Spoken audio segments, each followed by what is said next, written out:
Hey guys, Jay here. This is smarthelping.com. We've got an update to the made to order manufacturing financial model. I've added a line of credit feature. Everything else about the model is exactly the same as it has been. The only update is now you can manually define if you want to draw on a line of credit or not, and if you're going to repay that over time. The model will assume any remaining balance will be repaid on the exit month if you do include a terminal value. If not, it'll just be an ending debt balance. So this so that's the first update, which is an update to the base model. I've also built an alternate version, which I'll review after this, and it has a couple other things that I've structured a couple of the different input tabs a little bit differently. Not well, you'll just see it. It's not a huge difference. But first, so this first update, let's say after we've entered all our assumptions and we figured out, okay, the minimum amount of investment that we need is 6.9 million over time, because that's the minimum cash balance after all our different assumptions for revenues, expenses, cash offsets. Remember, this model does have inputs for payment terms for ordering materials, also for when you collect money from customers, and that will result in potentially accounts receivable, also unearned revenue if you're collecting cash before you deliver. So it's very dynamic and it's very useful for any manufacturing company. Um, let's go back over to line of credit here. So let's say 6.9 million. What if we don't have that? Well, maybe we want to take out a little line of credit here. Borrow some money. We have to pay interest based on the interest rate entered. And then maybe we can repay it if we have extra cash flow. Obviously, if we don't, we try to repay some. That's going to reduce our cash balance here. You can see that just automatically went down. And this is feeding right from the monthly detail cash flow per period accumulated amount.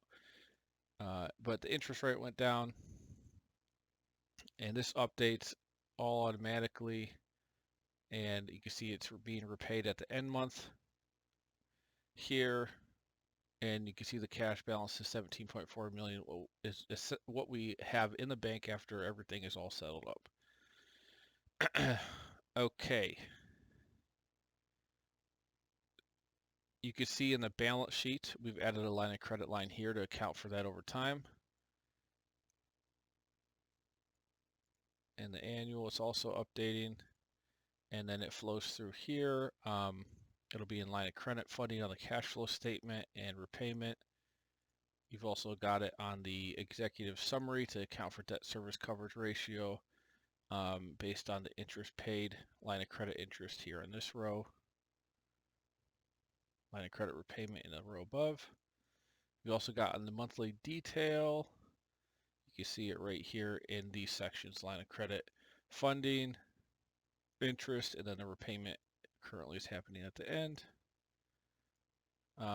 So this is all dynamic. You could update this. Let's say we wanted to borrow some more.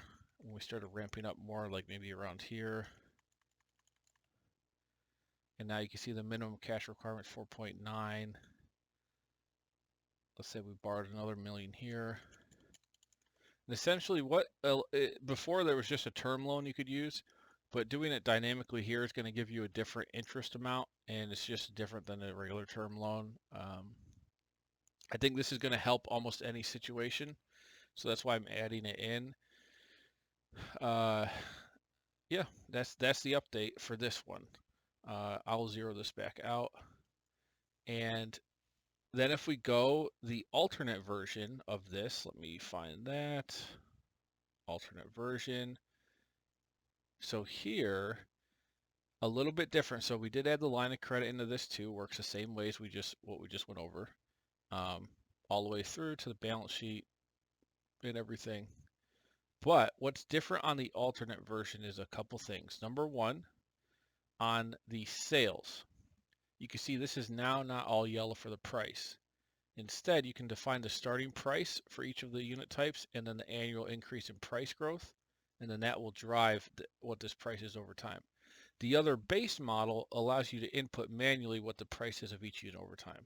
So it depends on the situation on what might be best, but both of these versions are included in the one-time purchase of the model. So you get both versions for the 125.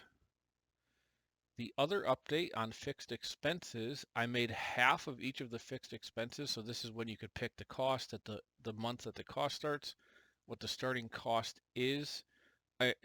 Well, I'm sorry, I also switched this to annual.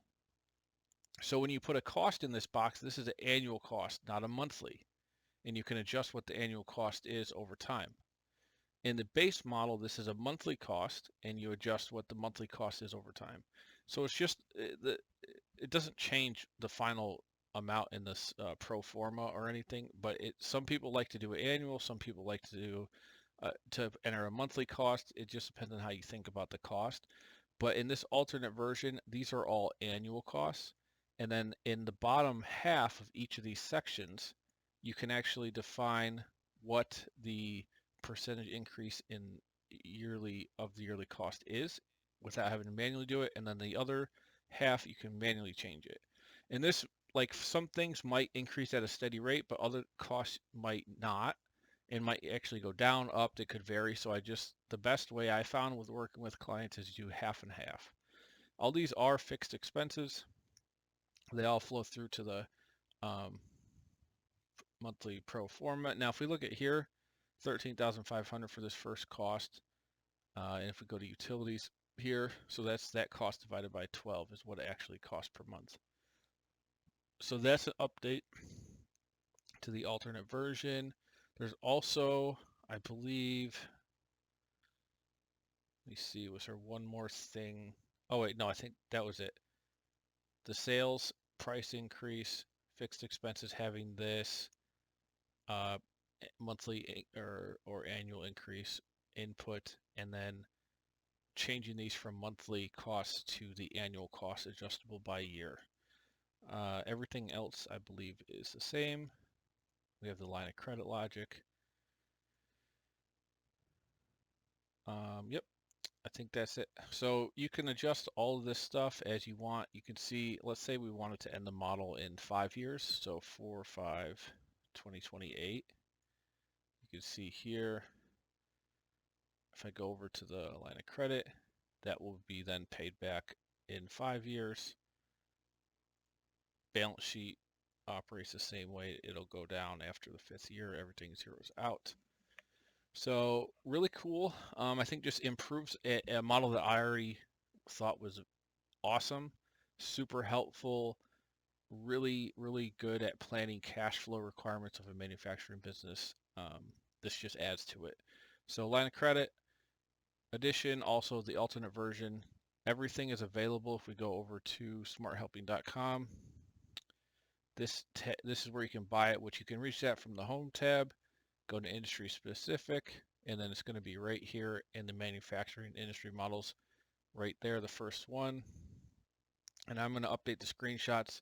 I'm going to add this update video to this tab as well because I think it's relevant to have on here. And now there's going to be two versions, the base version that has a line of credit and the alternate version also has a line of credit will be available for this one-time price.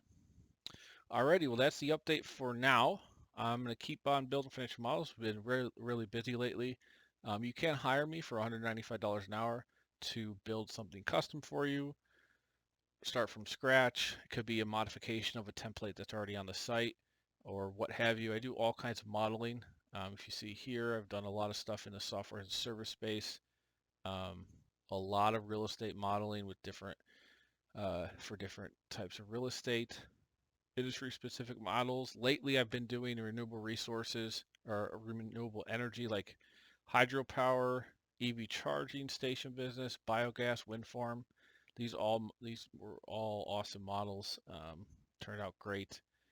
We've got joint venture for like funds and cash flow waterfalls for different with different structures, IRR hurdles, as well as just a simple preferred return, preferred equity, all sorts of things in there, business valuation. So I build all sorts of financial models. You can buy them individually. You can buy them in bundles here. If you want the super smart bundle, you can get it for $9.99. It includes all the financial models. There's probably over 200 now. You get them all with a one-time fee, and also includes access to anything I ever add or build to it. And recently I did add the Smart Helping Plus to this. So if you buy this for $9.99, you're also getting everything in the Smart Helping Plus, which is custom modifications I've done that weren't public on the public versions, but they are just included in one kind of folder of their own.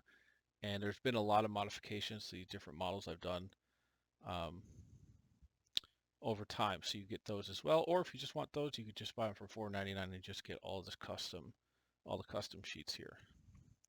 And I'll be adding to this, obviously. Every month I put what I've added to it. All right. I will see you guys on the next one. Take it easy.